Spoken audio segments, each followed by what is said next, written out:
On today's show, we are breaking down the most powerful AI feature available today, and it's available to everyone. It's part of Claude. We're going to show you how to make live dashboards within Claude and turn Claude, which is Anthropic, into your data analyst. Let's get into today's show.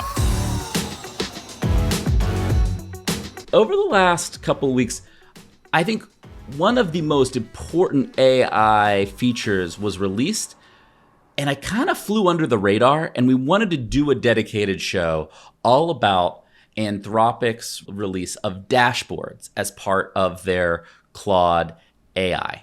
And part of what we're saying here, and part of the reason we're doing today's show, is because as part of Claude 3.5, which is called Sonnet, they released a lot of features, but also the model just got way better. And Kieran, and that's when it started being really great for coding for you. And you're like, hey, I know the basics of coding, and it is like making me like a decent developer now. And The next extension of that is what we're about to show with dashboards, because what you're essentially doing is giving Claude data and information, and it's building you a little web app dashboard to display that information versus you needing to go and hire a data analyst or a data engineer to go and do that same thing. Right. And that is a massive transformation in how we work. And Kieran, I want to start by showing just one very, very straightforward example. And it's an example that I think like any of us would use. Shout out to Allie K. Miller on Twitter. She shared this. She took 100 pages of Amazon shareholder reports and turned them into dashboards. And she's like, and I did it in 45 seconds. And what's really interesting is it shows what she did here. She took all the shareholder reports. She gave the Claude 3.5 this prompt. It's literally a one-sentence prompt. Make me an interactive dashboard using the following public shareholder reports. Kieran, you are a master prompt writer. We know that is not a great prompt, right? Like that is a prompt that literally anyone can do. Literally anybody watching the show can do. And this is the output. This is the other interesting thing about Claude. I don't think people realize this either. Where do my best prompts come from, Claude? I actually tell it roughly what I want. And then I say, can you iterate on this and help me to create a better prompt?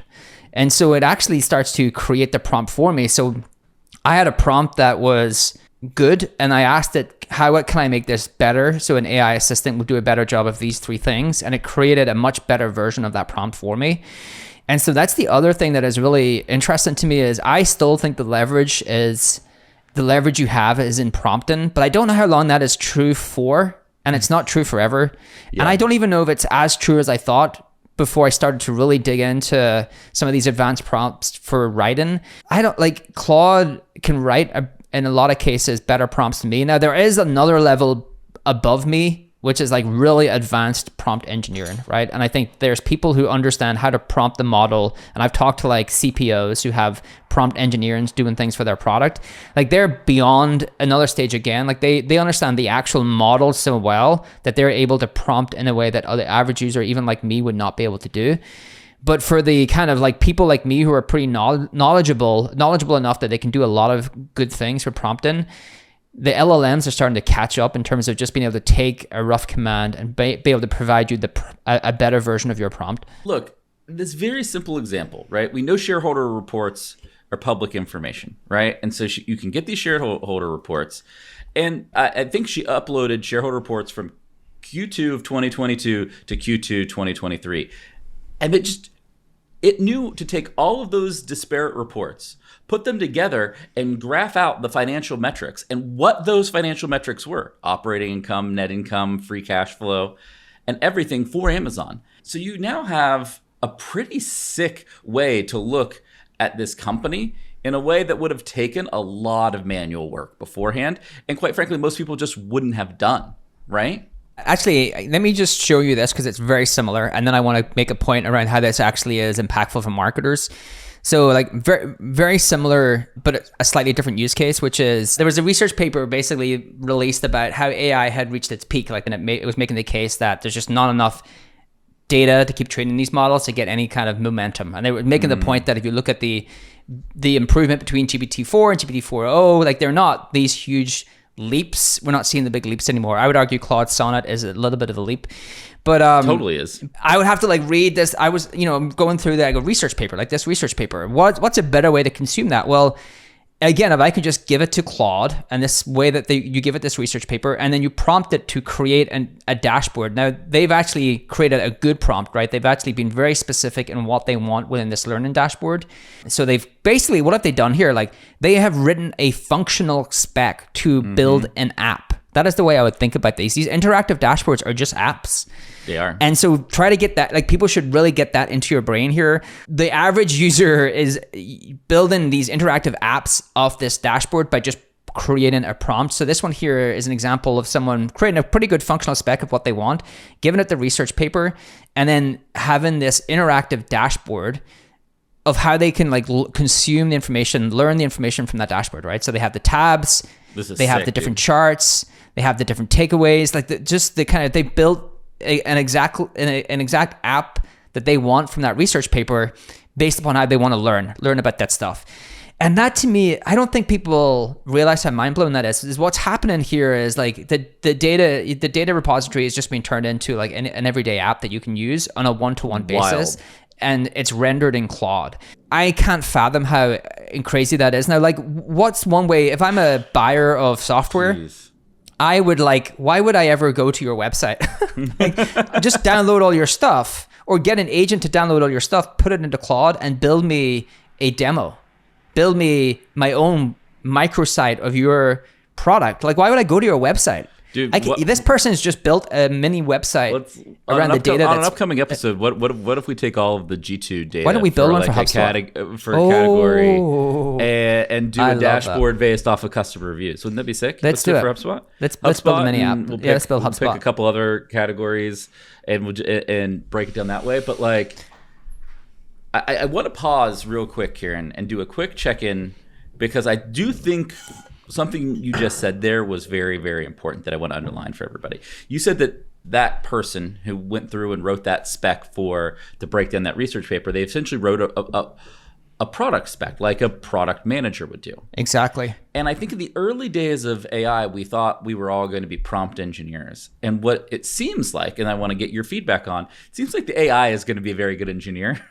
And very good at prompting. What it's going to need is the clarity and the functional spec. And it seems like we're more likely to all be product managers than prompt engineers because the AI is getting so good so quickly at the actual prompting and developing itself. Hey everyone, we're always getting requests on the show for more recommendations on how you grow with AI. Well, we're bringing you another one. We've got this free guide from HubSpot on how you can use AI to completely change the way you create content. This guide, it's got it all. Prompts to assist you writing and editing, steps to incorporate AI into your marketing plan, and guidance on how to roll out AI across your team. It is the guidebook on how to integrate AI into your content creation. I've dropped the link in the description below. You're going to want to check it out. Now back to today's show. I think that is true. I think the AI will be a better product manager at some point as well. If you tell it your outcomes, yes, it will be able to craft the functional spec to meet those outcomes. So what is left? Where do I think I would beat an engineer if I could code? I just think I have better ideas than a lot of people. Like I just do. Correct. And what holds me back for a long time, and I know I do because like there's several businesses that I had the idea for, like typical person who says this, but like several businesses I had the idea for years before they were created, but I just never did it because I didn't like my own. That's just me. I'm not. My failure has been an entrepreneur. I just didn't like persist to teach myself to code and do anything, right? Yep. But there is the barrier to entry is much lower, and so the idea and the ability to craft that idea in a way where users will find it valuable, like, so I think you're still somewhat of a product manager because I think there's still differentiation in how you bring that idea to life, but like the way that you actually write the functional spec, the way that you bring that app to life in a way that makes it usable and useful for users, I can see the AI continuing to like move up all the way back right towards the ideation. And it's the same thing that happened in the write-in that I was surprised. Like I was like, oh, well, look, it's generic. No one is ever going to like read this stuff, right? But it's good for the blank slate problem. But me as a writer, I've got my own personality. Like I'm way better than this AI. Yeah. And then you like then I created a writing style for Gary Vee, and like it's not 100% there, but if you actually look at it side by side, it can take a topic and replicate his style pretty well with some slight editing. And again, so it moves back now that it can do pretty good writing styles. I think the troubling part is if it moves back and has better ideas than me, right? Then I am totally fucked. But in this case, like I said this on a conference I was speaking at. I don't know how you feel. I have never been so excited to have spare time. I actually worry that I should just agree. Like not. I know this is terrible because I'm on the podcast and everything, but maybe I should just only do this stuff, because I just like feel like you can do stuff that you never were able to do before. Like you can take your ideas and bring them to life in ways that you were never able to do before. And I just feel it's so addictive. Like it is so addictive. There's a couple things on this. This is an important tangent. We have a friend. I won't name him, but we have a mutual friend, and he's kind of have a crisis of conscience, and he's like, I don't know. People want me to go start an AI startup, and I don't know what to do. And my advice to him was like, because he had that same reaction, Kieran. He's like, I could spend all of my time doing this. I've never been so excited about the world. And I was like, I think you're totally right. I think the world is not ready yet. I was like, I think you're a little early. I think everything you feel is true. It's probably true in like 12 to 36 months, not today. And what our job is today is to spend enough time so that we know what's possible, we know what the opportunities are, so that as things get more mature, we can jump on them and invest all of our time and energy against those. And I think that's the advice I would give anybody out there is like, have dedicated time. Like I've got some time tomorrow afternoon. I'm going to build a few dashboards. I'm going to DM them to Kieran. We'll kind of go back and forth and for an upcoming show. But like that's the time that I think is super valuable and where you really actually get leverage and get scale. The second part of this, Kieran, is I do think that we should take one small victory lap. And that victory lap is a long time ago, like over a year ago, we said that web apps would be ubiquitous and that web apps would essentially become free and you would have a web app for everything. Today's show is validation that we are on the steady march to that being true. That is very true, right? Look at this. So what we're showing is a chart that shows retention rates of the incumbents and the AI first companies. And what you still see is retention is the biggest problem. Like ChatGPT's retention rate is like 56%. Runways is 45%. You can't build a good business with that. You can't build a great business with these kind of retention rates. So I think you're right in that the overarching thing that I'm seeing is that the stickiness of these apps are still pretty in question. The thing that we're showing is like how you build, to your second point, and I want to show another quick example of a dashboard to kind of make this point, is how you actually build personalized apps. Ooh, these are apps for things that you use yourself, right? You're not trying to build a business around them, but you're able to do way more, to be a way better version of yourself, because you have these personal apps that can do things, right? Like this is another example of a dashboard that I like. But again, it is a personalized app. It just happens to be the kind of dashboard. So this one is pitch deck into an interactive dashboard for investors, right? One prompt, and we'll show this. So if you basically in a world gone past, I am an investor. I have seen a lot of pitch decks. I have always thought the best tweet around investor decks was Packy McCormick when he had you have the 2x2 where you have like, I don't know, like low cost, most efficient in the world. And the startups that pitch in is the way up in the right hand quadrant, and then it's like the most shit version of this, and all the competitors are in like the bottom left corner. Yeah. All pitch decks are kind of the same. Yes. They kind of look the same. Like there's some that really stand out, but like so you have a pitch deck, right? So but what could you, if you could build an interactive dashboard or interactive app for investors, that would be so much better. But why would you ever do that, right? Why would you ever say to a developer, you know what we'll do as a small scrappy startup? We'll actually build an app. We'll actually build an interactive dashboard for investors to be able to navigate all of the stuff that we want to tell them so we can make sure that they invest in us. Well, like the human cost to do that is just too much for me, the scrappy startup. Why would I ever spend money on that? Well, totally. Bingo, human cost for this stuff is zero. So now you start to do things that make a ton of sense that you never would have done in the past. So here's the pitch deck. what we're showing again for our listeners is a Claude prompt. And what has he done, right? He's uploaded the pitch deck, and then he's built a functional spec for the app that he wants for investors to see as part of that pitch deck. And on the right-hand side, you'll see Claude is actually rendering that. And it's dope. Like, look at it. Shows all of the kind of, it has an ROI calculator to show their kind of USP. It has the problem stated. It has the solution, the plan, the market that they're going after. This is just such a better way to actually, this is a better way for any investor to get the information they need to decide whether they want to invest or not. So again, think about this. Why would I go to a conference in the future and have a boring old ass deck? Well, right? Like, well, hold on. Why would I have my deck as an interactive dashboard or an app? Well, so this was the point I was going to make. If you look at this, and if you're listening to the audio version, I do recommend you hop over to YouTube and look at this on YouTube to see what we're talking about. Because what this tells you, Kieran, is that all slide decks in the future are inputs to AI models, not outputs to humans. Like, you still need the packaging of the data and the thoughts, but you're going to do it to basically build a web app, not to actually say like, oh, this set of 20 slides is my final product. No. That's the input to get a better final product. Right. Like, I think that is like, that's mind blowing. People like that will take a decade or more for people to get their head around. Right. Yeah, I think again, apps become content, right? Like, yes. In a lot of cases, these kind of interactive apps are a better way to consume that information, but you just never would have done that before because to build an app takes a lot of work. Now you can create, like, remember the time the infographic was like the thing that really worked in content marketing. Like, everyone loved the infographics. I think these interactive content pieces are going to be so easy to do that they're going to become much more of a staple of how people do content. And you can do really creative things now with content because you can build these little micro apps to actually release to your consumers. And all you have to be able to do is have a good idea, have some really great data, have a good prompt, and be able to just bring that to life in really creative ways. This actually brings the whole contact record problem. It fixes it.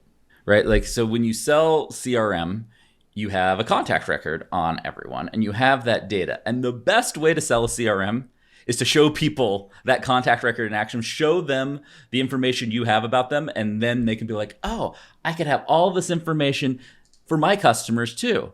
Like, you could now, on a contact per contact basis, build a personalized web app dashboard that shows all of that and shows like, oh, if we had this other information, you could, improve your conversion rates of your emails, or you could increase your sales close rates. And like, that is bonkers. There's some wild things you can actually have. You're right. Actually, that's the other thing I hadn't really actually thought through. solve this problem. Couldn't you just have everyone should actually have a personalized analytical dashboard tool? Like, why would I need to have a one-to-many kind of analytical dashboard tool when I can just, all I need is like upload the data into Claude and build my own dashboard, build my own, correct, personalized. So like, why would you need any of these analytical tools? Well, what analytics tools turn into, Kieran, is the actual like data management, data hygiene side of it, like correct definitioning, ETL, like all the things you need to know that like I have the right data and I know what the data is. But once you have that, AI is going to be a far better reporting tool. I can tell you, and you can. But analytics, when you say then the analytics tool of the future is just the LLM sitting on top of the data, like good data hygiene database, and then a fine-tuned LLM on top of that to build you whatever dashboard and report you want. There's also probably a middle layer, which is the way to basically transform the data into the best format for the LLM, depending on what you were wanting to do. Yeah, so it's all the back-end work, but the front-end work should just be, because how much time is lost from people trying to build different cuts of data, passing around data report. I bet you the average technology company spends 5 to 10% of their revenue on this. What we're saying is that we used to think the hard problem was visualization of the data and the analysis of the data, and that's actually not the case anymore. It's, do you have the data? Is the data clean and accessible? And are you smart enough to ask the smart questions to the data to get the right insights, right? Like, those are the things that are actually going to matter. I have a lot of ideas now. I have too many ideas. This is the problem. This is actually the problem. My brain hurts. The contact record thing is. The contact record is wild. We should probably talk about that offline. We definitely should talk about it. So, know what we're going to talk about tomorrow. Yeah. All right. I do have some more dashboard examples. Do you want me to show a few more dashboard examples? Yeah, show a couple more. So people kind of know what's up here. I found this to be a really good thread of some good dashboards. So shout out to, we're not going to say his name, right? Sai Raul for putting this thread together. So we talked about an earnings dashboard. That was his first example. Fine. You just shared the research paper example. This is probably one of the biggest examples that we've seen so far, which is Ethan Mollick, who is a Wharton professor who basically had Claude take this Excel to reverse an income statement and make it a dashboard. So they took like basically an Excel of an income statement and made an interactive dashboard of that income statement. Like, I'm sorry, if you're like a CEO or you're running a small business, that's pretty freaking transformational. No, yeah, it's huge. This would get this would give me a great, like, maybe this is like related to the first dashboard you sent, but I definitely want to build versions of this for public companies and their earnings calls.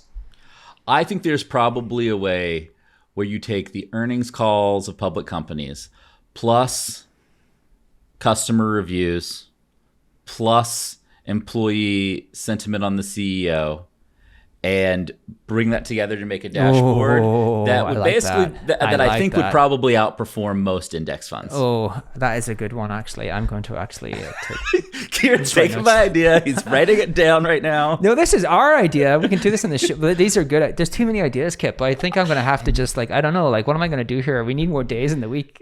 I've got a whole, like, this See, off-air comment about Nanny, Kieran. Yeah. Okay. Maybe fix that problem. This is a good one, actually. Earnings call G2 Glassdoor. Yeah, you take earnings call, earnings transcripts plus the quarterly earning actual statements in docs plus customer reviews plus Glassdoor. If someone wants to build this, want to come on the show, how about that? Like, if somebody wants to build, come on the show. And actually, there's probably a startup here as well, so you may get some investment. A few other examples is just general like Excel sheet to dashboard of any kind. I think there are people out there who are really great in Excel, but they have a hard time of, like, they don't have any actual web development skills. Like we kind of started the show off, and now it's like, cool, if you're good in Excel, you can make a web app of basically an Excel sheet with Claude, which is pretty sweet.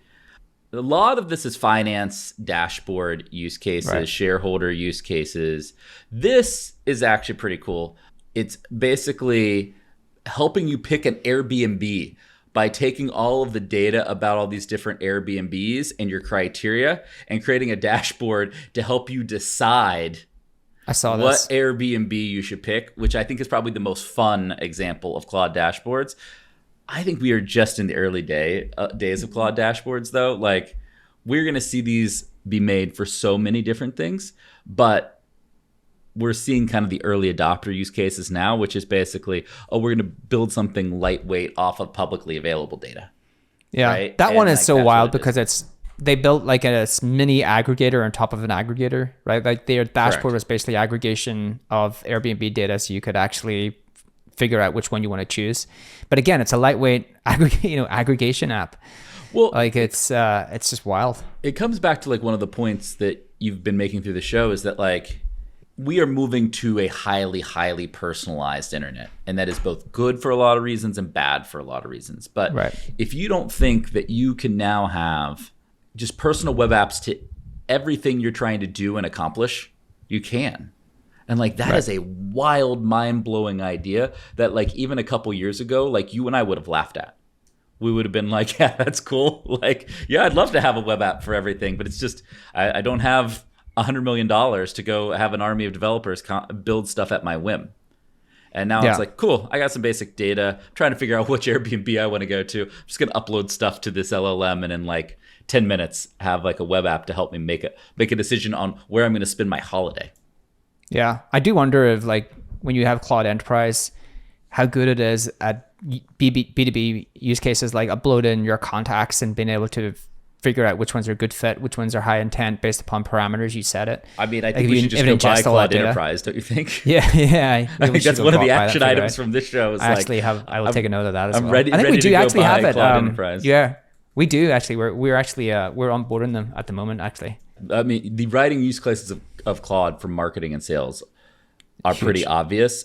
Kieran has done some awesome stuff coming on a future show.